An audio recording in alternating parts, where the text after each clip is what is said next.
This is Sean McClure with ProMMANow, and I am talking to longtime friend Johny Hendricks. Johnny, how are you?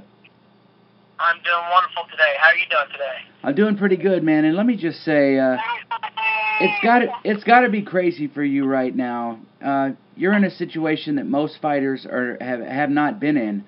You're fighting for the title twice against two different opponents back to back.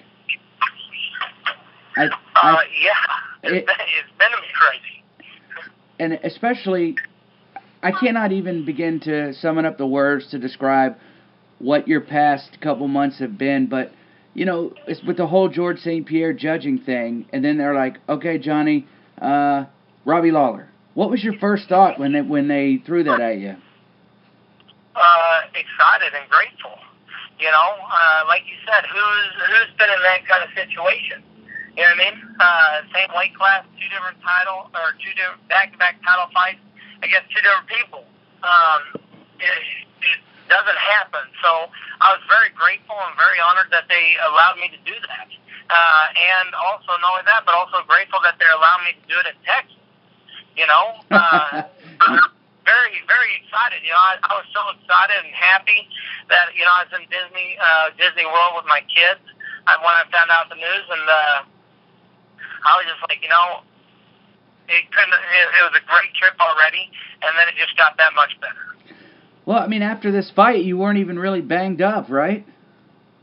No, I wasn't banged up at all. I was off the injury list really quick, you know, and just had to take sort of time off to relax, and that's sort of how that's sort of what I've been doing, is just hanging out with family and moving on. I talked with your manager, and she said that you were taking some time off. And Johnny, I know you're a social guy. You'd answer every media request if you could. How hard was that to step away for a little bit? You know, it's always hard. You know, because of when stuff's fresh in your mind, and going from there, you sort of want to do the interviews, but then again, you need yourself time to forget about, you know, what just happened and start looking forward. Does that make sense? Yeah, it does. It does. And one of the few things I think people forget about fighters is that sometimes you have to force yourself to step away. It's not like a 9 to 5 where guys are, you know, they can take a day off here and there. I mean, you're pretty much in the gym until you make yourself take a step back, right? Yes, I'm in the gym 24/7 until I have a fight, and usually I take about 2 weeks off to just really do, you know, all family stuff as much as I can. This was a little bit different because we had Christmas and we went to Disney World, but you know, I sort of just said, hey, I'm gonna let go. It doesn't happen very often, but sometimes you hit a point where, you know, I train for about a year long, and every Christmas, when Christmas comes around, or whenever I fight around Christmas time, I try to give myself 3 weeks to remember why you do it. And you know, it helps me out. It helps me out a lot, and that's really what it's all about. Is, you know, ground yourself back to the world and say, this is what I need to do, and move forward. That's what kills me about a lot of, I mean, I say trolls live two places, on the internet and under bridges. And that's what kills me about a lot of these, MMA fans that are on the internet, is they do not understand, Johnny, that you're a dad. And I'm a dad. And I have a job and do this, you know, and it's difficult, man. So you're competing at a championship level and raising a family. And I can only imagine for you, I mean, listen, eating, for me, I'm on a diet, I've lost, 20 pounds, but eating, and you're with a family, and you usually have family meals, and say you're cutting weight, I mean, they don't understand how difficult that is, am I right?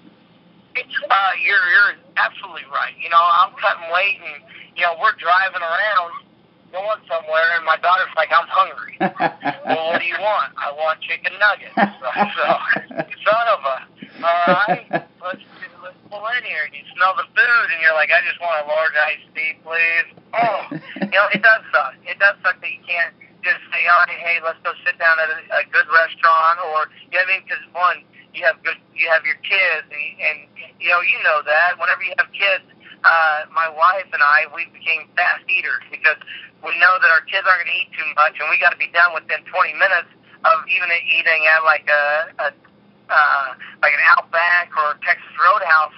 You know, we got to be done within 20 minutes because our kids are going to be done, and they're going to want to be running around at that time. So we got to get loaded up into the car and drive home. But that's the enjoyment of being a father. Yeah. Now, I think we talked about this before. The family doesn't come to the fights, or they do? They do. Yeah, they come to the fights. They don't.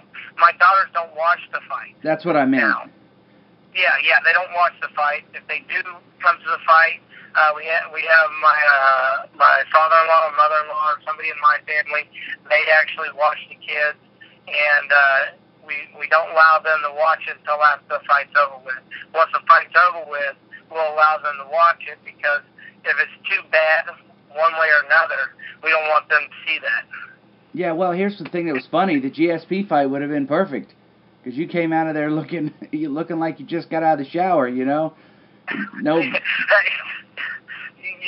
right. You know, the only thing that's really banged up is, you know, anytime you go 25 minutes with somebody, you're going to be sore. That was about it. You know, I didn't really have any injuries, which I'm very grateful for. Yeah, very lucky. And you know, with Robbie Lawler, it's a big difference in fighting styles. You know, Robbie's not gonna do what Tommy Toehold says and let his instincts kick in, take somebody down, and lay on him for 25 minutes. I mean, you and Robbie remind me a lot of each other. You know, obviously your ground game's better, but Robbie's not afraid to stand in the pocket. Last time we talked, you said you welcomed somebody that wanted to stand and trade and stand in the pocket. Do you still feel that way? Oh, yeah. You know, don't get me wrong. I'll do things that I have to do to win.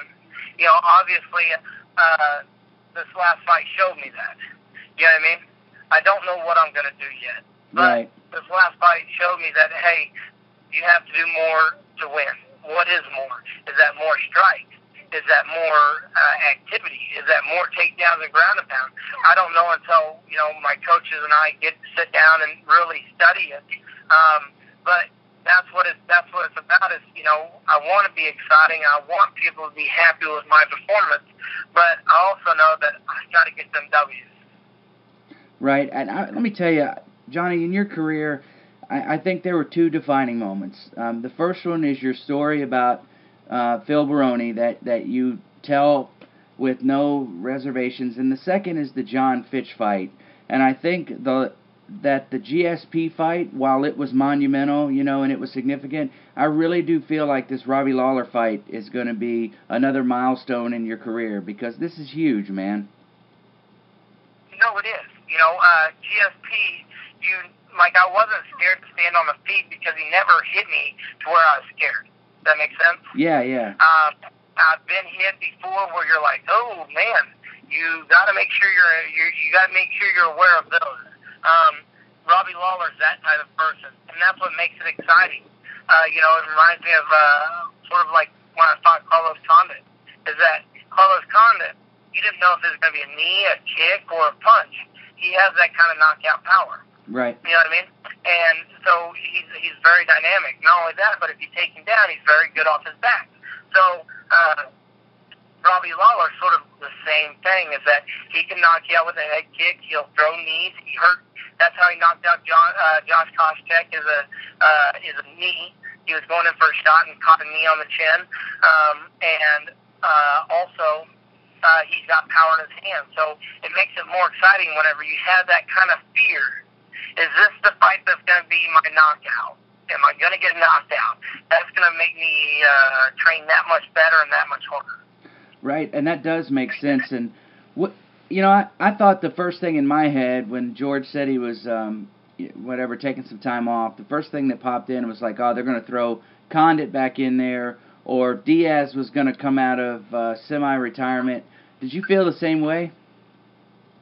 Yeah, I thought it was going to be Condit. I didn't think Diaz was going to be in the picture. I thought Condit was going to get the shot if GSP did retire. I also thought that if GSP didn't retire, they're going to throw Condit at him. And, you know, they threw out Robbie Lawler, and, you know, I was like, you know, like I've been telling everybody, that's above my pay grade. You know what I mean? So I was just like, hey, sounds great to me. You know, I'm not going to question the man that puts on amazing fights. You know what I mean? That's one thing that's been great about our sport is that they try to make matchups that are enticing and exciting and have the opportunity to be amazing fights. Right. And so how soon until you are going to start maybe your next camp? I'm going to start it. I was going to start it this week, but I'm sort of just easing into it. You know, I'm lifting weights. I'm going to do a little bit of running here and there. You know, I'm going to start hitting pads. But next, after Christmas, I'm going to go full blown. These next 2 weeks are going to be sort of weeks to get my body sore, let them relax, get them sore, let them relax. So whenever I start my camp, I can go full blown and not have any problems. You know, Robbie's a tough guy, and I was just, you know, a lot of people, he's only been finished, you know, by stand-up a few times, but I think I agree with my buddies. I said if anybody else has got the power to do it, it's going to be Johny Hendricks. And I'm wondering how tentative Robbie's going to be when he steps in there with you. You know, who knows? He might come out there guns a-blazing. You know, that's what this fight is who's gonna come out like that? Is it gonna be like this kind of fight, or is it gonna be that kind of a fight? Right. And that's what makes me, and that's really what makes me excited. Is that is he gonna come out like you said? Is he gonna come out guns blazing, or is he gonna be a guy that's sort of hesitant and does a lot of countering? You know what I mean? And you got to be able to adapt on the fly and say, okay, this is happening, so I got to do this. He's starting to do this, I need to do this. You know what I mean? And sit there and pick and choose and go back and forth to win. You know, and realistically, I've been thinking about it a lot the last couple of days, and I can't wait to tell my coaches what I think can happen. Well, last question, Johnny. What do you have planned for the holidays? What's a Hendricks holiday lineup like? You take trips or go out of town or? Yeah, we're gonna go. We usually go up to my family's house, but my wife's family is in Nashville, so we're gonna fly. We're gonna drive out to Nashville, spend a couple of days with them, and we're gonna come back. We're gonna have Christmas a day early for our kids. We're gonna wake up, have Christmas a day early, and then we're gonna drive out that day to Nashville to see them and to move from there. Awesome. Well, there you have it. ProMMANow. This is Johny Hendricks, #1 contender, People's Champion. Johnny, thank you so much for the interview. Hey, thank you, and you have a wonderful day. All right, you too, Johnny.